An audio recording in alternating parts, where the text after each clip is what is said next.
Praise lord. దేవుని నామానికి మహిమ కలుగును గాక. హల్లెలూయా. ఈరోజు శుక్రవారము.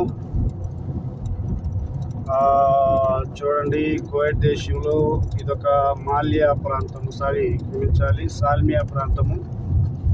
ఈ ప్రాంతంలో మీరు చూస్తూ ఉన్నారు. ఈ యొక్క ప్రాంతం అంతా కూడా రోజు కంటే కూడా ఈరోజు కొంచెము రద్దీ తక్కువే ఉంటుంది. ఎందుకంటే ఫ్రైడే ఈ యొక్క మంతకాలంలో ఉండవు, కానీ మాల్యాలో కొద్దిగా ఎక్కువ ఉంటాయి. మాల్యాలో ఎక్కువ మంది మాల్యాకి వెళ్తారు. అది కూడా ఈవినింగ్ టైంలలో ఎక్కువ వెళ్తారు, ఇప్పుడు కాదు. మేమైతే దేవుని కోసం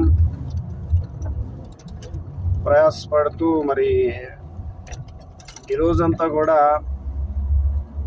సేవలో పాలుభాగస్తులమవుతూ ప్రతి విషయాన్ని కూడా క్షుణ్ణంగా పరీక్షిస్తూ దేవుని కోసం కనిపెడుతూ ఈరోజంతా కూడా దేవునిలో గడపడానికే ప్రయత్నం చేస్తూ ఉంటాము. మా మట్టుకైతే మేము చెప్తున్నాము, అందరి గురించి కాదండి. దేవుడు మాకిచ్చిన ఈ యొక్క సమయాన్ని దేవుని కోసం ఉపయోగించాలి. ఇప్పుడైతే నేను కొంతమందిని మన సంఘానికి, చర్చికి తీసుకురావడానికి ట్రాన్స్పోర్ట్ నిమిత్తమై వెళ్తూ ఉన్నాను.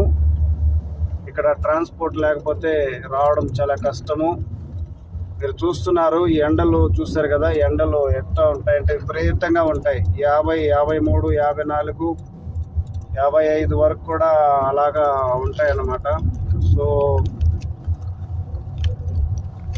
వీటిని మరి తట్టుకొని బయటికి రావాలంటే, బస్సులో రావాలన్నా కూడా చాలా కష్టం ఇక్కడ. సో ఖచ్చితంగా మనం ట్రాన్స్పోర్ట్ ఇవ్వాలి. ట్రాన్స్పోర్ట్ ఇస్తేనే ప్రజలు రాగలుగుతారు, విశ్వాసులు రాగలుగుతారు. దానికోసం పోతూ ఉన్నాను. దేవుడు క్షేమాన్ని దయచేయను గాక. ఆమెన్. అందరూ ప్రార్థన చేయండి, ప్రార్థన చేస్తూనే ఉండండి, ఆపకండి ప్రార్థన. దేవుడి మిమ్మల్ని దీవించి ఆశీర్వదించును గాక. Amen, amen, amen.